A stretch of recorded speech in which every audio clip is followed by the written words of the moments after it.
Usually I am the guy influencing you on how to spend your money when it comes to camera gear and video equipment. But today I'm going to turn the tables and it's going to be your job to tell me how to spend my money and what camera I should buy next. Because I have to buy one. Oh yeah! Wrong guy. That's the Kool-Aid man. That doesn't work.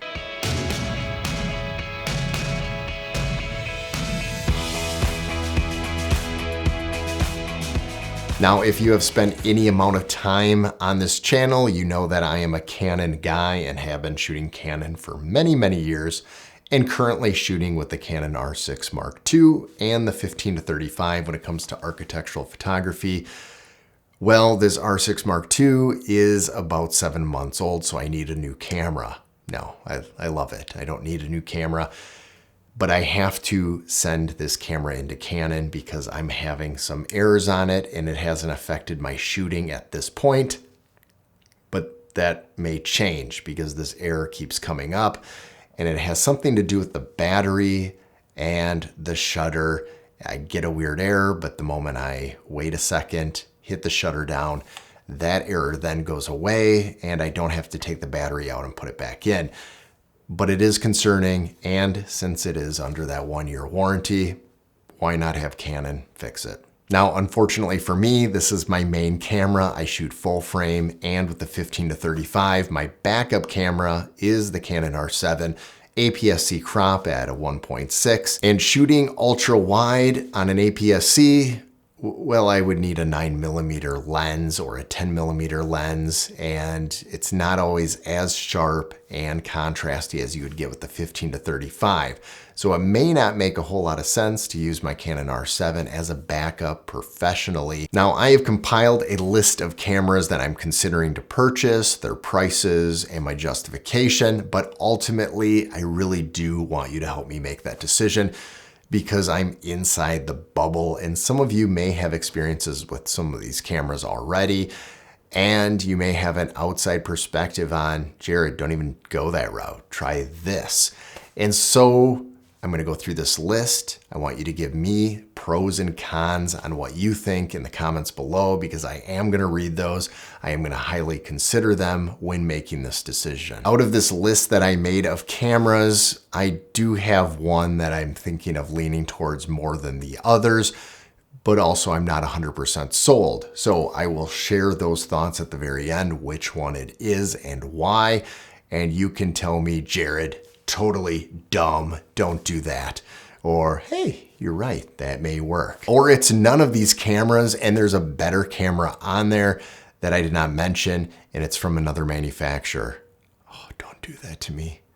Don't tell me another manufacturer. Maybe I can just double date a little bit with Canon and that'll be it. I'll just, have a lover on the side and Canon will be my main squeeze. That's an option too. We'll keep that on the table. So the first one that I came up with, and this might actually be the most obvious since the Canon R6 Mark II is my main squeeze, the R8 might be the nice backup. Now, I've been looking for a third body. That just sounds weird, but I've been looking for a third body camera as it is. Now I have my studio camera here, my main R6 Mark II, and to have that as kind of a drop down or a traveling camera may not be a bad option as well. And therefore a third body has been in my mind, and now having a backup for my photography that would be almost identical in sensor. Actually, it is identical in sensor. It is the exact same sensor as the R6 Mark II. So the R8, the R6 Mark II, same sensor. Processor, I believe, is a little bit different. There is no IBIS. There is no dual card slot. That is a huge thing for me because of my job. I love redundancy. Hence, I'm getting a second body to be redundant to my first body. No dual card slot, no IBIS. The IBIS isn't a problem because all my lenses have image stabilization anyways, and when I'm doing video walkthroughs, it'd be fine. So first one that I have on the list, the R8, it honestly sounds like the most practical, but I'm not sure if it is. Now we're gonna go back 3 years. The R5. Is it long in the tooth? It is kind of old, but now you can pick that up for $3,000. Now again, the R8 was $1,500. This one is 3,000-ish used, new. I think you can get it for about 3,400 right now on the sale. And that's an option. Now you have the dual card slots, you have 8K, you have IBIS, you have all the bells and whistles. Everything about the R6 Mark II just makes a lot of sense when it comes to architectural photography because it's just easy to work with those files. A 45 megapixel file is quite huge, but the video capacity that R5 offers is pretty awesome. But again, an R5 Mark II is probably around the corner this year, early next year. Do I want to buy that now and then realize, hey, I wish I actually put that money towards the R5 Mark II? And that goes into the R5C, the cinema one. Yeah, that's right. The one that people make fun of because the battery sucks. The thing that's cool about this and could be a good substitute while my R6 Mark II is being worked on is that I can actually shoot photography with it, and it also dubs as a cinema camera. I've always wanted a cinema camera just because I wanted to virtue signal how great I was and that I have a cinema camera and I'm important. And therefore the R5C would give me that kind of status of looking important, sounding important, and having a really bad battery life. It is intriguing. You can pick it up for about $4,000 right now. It's a lot of money, but I'd get my cinema camera. I'd also get my backup camera, and it would be pretty cool. I'd be signaling to all of you how professional I am when it comes to video. Now, I'd like to interject right now before I go on to my next camera and tell you the ones that I definitely will not go to and that I have had in the past, and these won't be the substitutes, and I'll tell you the reason. One of them is the R6 version 1. I sold it after I got the R6 Mark II. The problem with that is 6K is not oversampled. It's not as sharp as the R6 Mark II, and it overheats. It overheated quite a bit on the job, and therefore I cannot use it. I used to have the USR, excellent camera. Again, the 4K is cropped in quite a bit, and it's unusable for me professionally. Now that those are off to the side and why I didn't use those, let me go on to the next one, and this one is controversial. Because as you know, I am a Canon guy. I love Canon colors. I've been shooting Canon for over 20 years when it was just SLR. And in my mind, I've been cheating on Canon just for fun for many years. But I don't think Canon really minded. But I don't know, maybe I'll act on it. And that is Sony. The Sony I'm looking at, if I were to move into that direction and use it as a backup, would be the Sony a7R5. It does have that articulating screen, so it'd be similar to Canon. The colors are improving, at least that's what I hear. My experience with Sony is none. I have no experience with Sony. I've never used a Sony. I picked one up at a Best Buy once. It felt weird. I put it down, and then I apologized to Canon when I got home.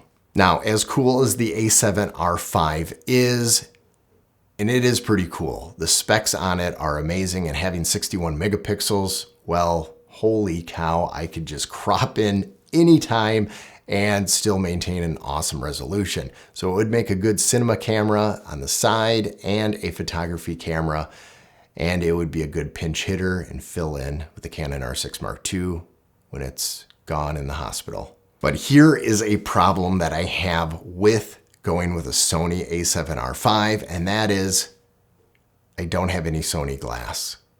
I would be naked. I would have to go out and buy Sony glass or buy some EF glass that I wouldn't mind owning that I would use in my RF mount mirrorless world and then bring it over to Sony.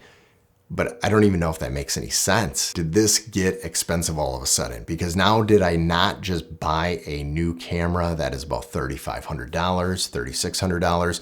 I now have to go buy another lens that's completely in that realm, or get an EF lens that I can adapt onto the Sony body and then bring it over to my Canon R6 Mark II later on.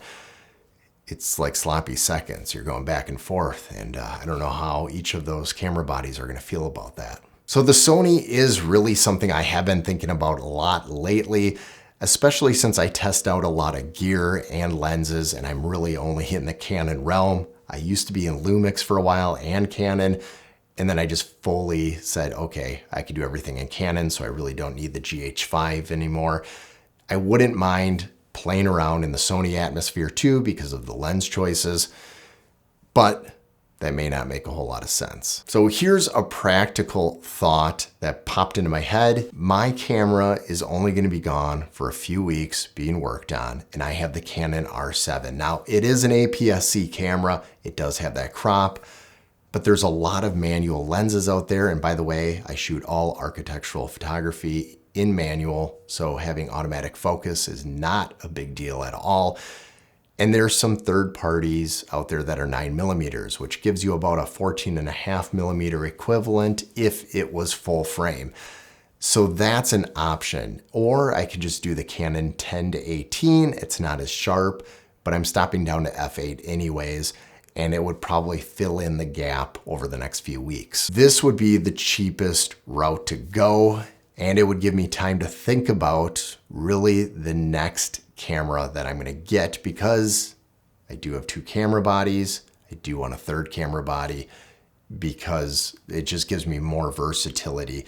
And ultimately, I love the APS-C, the R7 crop, but professionally, I need a second body that's gonna be full frame. So I want 2 full frames, 1 crop. With the R7, I have that dual card slot, so redundancy isn't gonna be an issue if there's some card failure.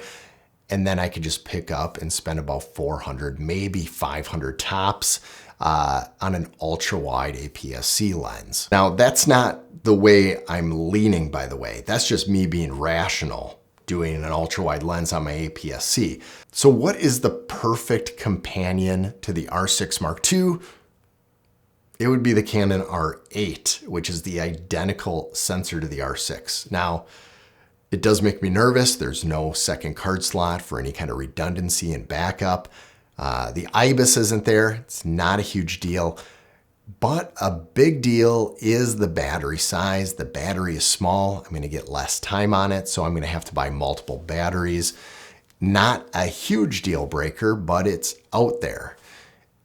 But at the same time, I can use my Canon 15-35 2.8. The images are gonna look identical. Nobody's gonna know that I just switched cameras over the next couple of weeks. And I got my 3rd body as a backup, and there's no video limit either. With the R5, there's still a video limit when it comes to video. The Canon R8 is $1,500, which for me and my pocketbook, it is not that bad.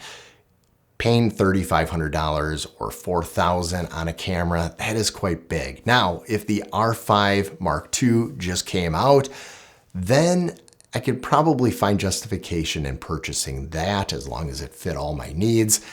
But at this point, it could be until next year till that comes out. Just like dual card slots, I would like the redundancy of having a second full frame camera in case something would happen to mine down the road, and then I need it quickly. I need you to make comments below. Give me some rationality down there, because maybe I'm overthinking it. This influencer wants to be influenced. Maybe I just want to be taken out on a date once in a while. Have somebody spend my money.